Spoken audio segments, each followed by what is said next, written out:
Hello, guys. Welcome back to Fresh Podcast. My name is Rodrigo. I'm your host.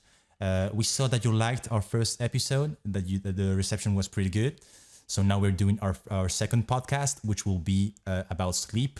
Since sleep is a very important thing for university students, since they need to get the proper amount of sleep to perform a test.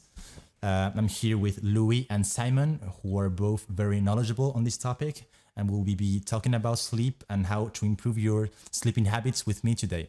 So, hi guys. Hey guys. Hey guys. So I wouldn't say I'm very knowledgeable, but I've had some problems with insomnia in the past. So I've done some research on how I could improve my sleep schedule and get more sleeping hours. Okay, and what about you, Louis? Yeah, I've not getting enough sleep is a bad habit of mine that I'm trying to change right now, but it is kind of difficult since we have a lot of work and You're right, Louis. These days it's very hard to find free time, especially for sleep, since we have to study a lot. And apart from studying, we also have to deal with the daily life. We have to cook, we have to clean our rooms, which takes a lot of our time and actually limits the amount of sleep we can get. So, guys, what do you think? What advice can you give students about the sleeping habits? So first of all, some of you may struggle with falling asleep. One of the main things that you can do to help this is actually your room temperature. So some of you may think that it's best to have a warm room temperature to try to go to sleep, but this is actually false. The ideal temperature is rather cool, and they did a study, and so they put up insomniacs versus regular people and compared how fast they fell asleep in different temperatures. And in cool temperatures, the insomniacs fell asleep 3 minutes faster than the regular people. Wow, that's crazy. So to put this into effect, there's a few things you can do.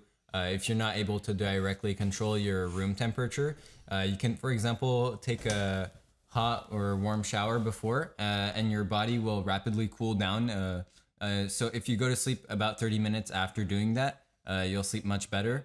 And just in general, you don't want to, for example, I know some of people like sleep with their computer on their stomach. So like the computer is hot, and so that can also affect it. Yeah, I see that actually. I know what we're talking about. Like lately I have been trying to sleep with my phone off and everything like basically turned off, like no lights, and try as well to keep my room cold, and actually worked. I actually noticed that. What about that? Actually, yeah, have you tried that as well? What you were saying is pretty obvious, but I'm not sure everyone does it. I think turning off your phone and computer should be something you do every night, because you could get woken up by a phone call or something and could stop your sleep. Yeah, I mean, not just that, but like the sound can wake you up, but also looking at the blue light, because our bodies have evolved to associate that with the sun, because originally that was the only source of blue light. So that will actually keep you awake. What you Blue can light. do, Yeah, blue wow. light. So what you can do to counteract this is, for example, if you have to use your computer like to finish an assignment, you can install a free software called f.lux, which will reduce the amount of blue light and make your screen like yellowish instead, so you'll be able to sleep better. That's for your phone, right?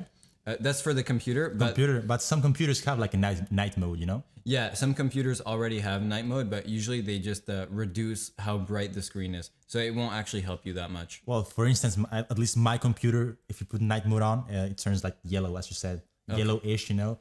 And I didn't know it was for that actually. Now I know. It's pretty interesting, you know. Yeah, some phones also have Yeah, this, night mode. Yeah, I yeah, saw. where it will take away some of the blue light. Yeah, like iPhones. You have an iPhone as well. You I must do. know. Yeah, if you put like night mode on, I actually never used night mode, so no, I couldn't never. tell. So, I have tried it before just to see what it does, and it does make your screen look a bit yellow. okay. Yeah. So everyone always tells you to stop doing screens before going to bed, but realistically, that's never gonna happen. So just use one of those programs. Or try to not use it the 15 minutes before you go to Yeah. bed. Or I think it's achievable. It's achievable. Yeah. And what about that's regarding like the sleeping itself, but sometimes even if you do all that, you still have problems when it comes to sleeping. You have any advice when it comes to these things? Like for instance, even if you turn off your phone, even if you have everything off, even if the room itself is cold, you still don't manage to sleep? Do you have any? I mean, I understand what you mean. Yeah, Yeah. there are several factors that can affect the quality of your sleep. For example, is there noise? You know, you may want to shut your window. There are actually applications that on your phone, they'll record you while you sleep. Sounds really creepy, I know, but it will actually tell you, for example, how much you moved, and you'll be able to know how what may have affected your sleep. oh, it records you while like video recording. No, not video like you're recording. snoring. Are you snoring? Yeah, speaking of snoring, snoring isn't just a nuisance. Like if you have a partner or something, I mean, you're probably not sleeping in the same bed as someone else. Do you guys snore? But if you I don't snore, know. I don't record myself, but I But don't think so. Do people say that about you? I've Maybe? never heard anybody say that I snore. So you don't think that you snore? Yeah. No, I I don't don't think snore that I either. snore. I have snored in the past by I when I'm like ill, you know, when I have like when my throat is when I'm ill generally I snore for some reason. Like that's- my nose gets blocked with all Yeah, the that's why. Since if your nose is blocked, you're going to breathe with your mouth. yeah, and then you snore most of the but time. snoring is actually really bad because first of all, it can wake you up because of the noise, but it also means that you're not getting enough air or something is blocking the passageway. I've never heard which- that which will- people wake themselves up because of the snore. Yeah, no, it's you actually snore a real thing. so loudly that you wake up yourself up.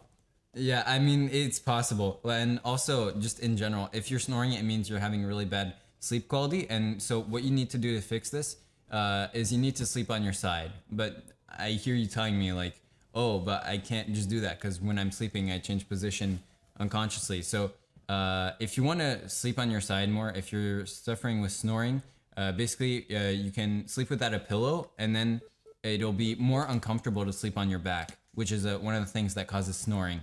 So then you'll be more likely to sleep on your side. This is also good because when you sleep on your side, the chemicals that power wash your brain, the spinal fluid, will be able to move more effectively. And this is one ties into another consequence of not sleeping, which means that there's a buildup of basically trash in your brain, which can lead to Alzheimer's and dementia. And Wow, really? Yeah. Yeah. Yeah, and I think that overall sleeping from your side is more comfortable. I think. Yeah, And sleeping yeah. just like a mommy, you know, like the mommy style. I know that people sleep like that as well. I know people who I have seen people sleeping like that. It's pretty creepy, but yeah, but I think overall sleeping from the side is better. Like, and it's more comfortable as well. And yeah, and also about snoring. My dad, for instance, he has like a device that he puts and allows him to. It helps him breathing during the night. And since he's been using that thing, he hasn't been snoring a lot lately. How does it work? How does it work? Yeah. Basically, it's like a machine, you know, like a tube he puts on his mouth and his nose, and it puts puts oxygen, you know, for the thing was like that, and it helps him breathe, and that way he can stop snoring, and also because I think Does he have sleep apnea? yeah, that's the thing he has. Oh, okay. Can you explain what that is? So sleep apnea is when you're sleeping and you're like the passageway for air will get blocked, and so you'll immediately wake up, and then it'll open back up. I think, right? Yeah, but basically he used to like get up, but he didn't notice he was waking up. You know, he was waking up, then going back to sleep without noticing, and then that actually made him be tired, like really tired all the time. You know, I don't know if you know what I mean. Yeah. Yeah. Also, good advice if you want to have better sleep quality is to use as much energy as you can while you are awake. So working out daily or as much as you can to spend your energy is a good advice. Yeah, I know that is important, of course, but like tiring your body maybe a little bit to be able to sleep better is a good idea. But also, I heard that when you work out, when your workout hours are close to your sleeping hours, Yeah, you it's should not very work good for out you right before going to bed, but during the day. during the day. Yeah, I During know, the day yeah. it will help you sleep better. Yeah. One more misconception about sleep is that you can catch up a sleep debt. Like you see a lot of people try to do this where they're like, oh yeah, I stayed up all night, to finish this assignment. I'll just sleep a little more on the weekend and I'll be all good. This is false. There's no way to catch up a sleep debt, which makes all the consequences of missing sleep, like the buildup of trash in your brain, all the more scarier. And do you have any advice for people who, for instance, have been having really bad sleeping habits for a long time and have to go back to school, for instance, and they they need to get back on the routine. Do you have any advice on that? Probably changing your sleeping hours gradually, so going to bed earlier and earlier as time goes. Do you think that's a good idea? Because Yeah, sleeping at consistent hours will make it much easier to fall asleep, and it'll give your body the signal that it needs to be like, oh, I need to fall asleep, and then you'll be able to wake up much better in the morning. Like you'll have more energy. And back on the topic of improving your sleep quality, I believe that drinking tea before going to sleep is a very good method of having a better sleep overall, because it helps you get relaxed and think about nothing that makes you stressed. So I think that overall drinking tea before going to sleep is very good for your sleep. And also, if you want to improve your sleep quality, try to meditate regularly. It won't add sleeping hours, but the time you'll spend sleeping will be better. And it will also help you get relaxed, right? Well, there are actually many benefits to meditation. Yeah, it's actually very bad if you get anxious while in your bed trying to sleep, like thinking, oh, I need to sleep, I have a test tomorrow. And studies have actually shown that looking at your clock will actually increase your stress substantially, making it much harder to fall asleep. Yeah, I can see that. Yeah. And then you'll start associating your bed with a place that makes you anxious, and then you'll create a bad habit of having trouble sleeping. Oh, also speaking of your bed, don't do other activities than sleeping in your bed, because then you will associate being awake with being in your bed. For example, watching movies, you shouldn't use your bed. Use a couch or that's chair actually or something that might be related, right? Yeah. I don't know if it's proven. It's proven. It's proven, yeah. Oh, right. And back to so don't do other things in your bed than sleeping. Yeah, back to not being able to sleep correctly. What are the consequences of not having a very good night of sleep? Yeah. So the first one, and maybe the one that a lot of you are interested in, is the dietary one. So when you don't get enough sleep, the hormone responsible for making you hungry, called ghrelin, is produced much more, so you'll be much more hungry the next day. And the hormone responsible for telling your body that you're not hungry anymore is called leptin, will be produced much less. That's crazy. So you'll end up eating a lot more, and you won't stop. So you might binge, and then you might gain a lot of weight when doing that. So basically, not being able to sleep correctly will make you fatter in the long run, let's say. Yeah, basically. Wow, that's actually pretty insane. And what else can you tell me about these consequences? I think you will not be as concentrated, and obviously you'll be more tired during the day. Yeah, that's I think that the more direct consequences of not being able to sleep correctly. And do we have any more consequences to that or not? Just your performance as well. In sports, your performance will be greatly weakened if you don't get enough sleep. I know that for people who go to the gym, it is very important to have to sleep.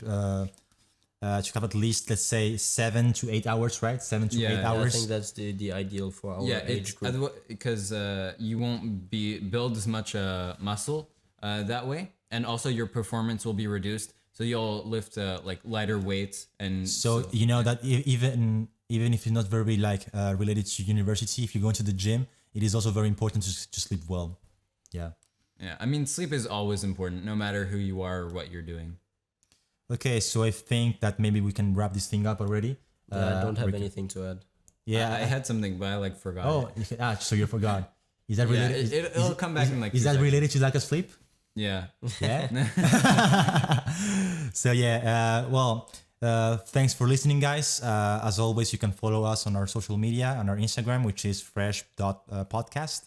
You can leave us comments here on YouTube, so you can leave us topic ideas, especially because right now we have some ideas. But it won't hurt us to have any more. Yeah, it won't hurt to have more ideas. Even if they're really dumb ideas, guys, please don't hesitate and leave us your comments. Give us feedback, of course. We're still learning how to manage a podcast, so feedback is always useful. What else can we say? Subscribe or we'll go wake you up. Yeah, that's it. You will wake up and you will get fat. Thank you very much, guys, as always, and see you the next time.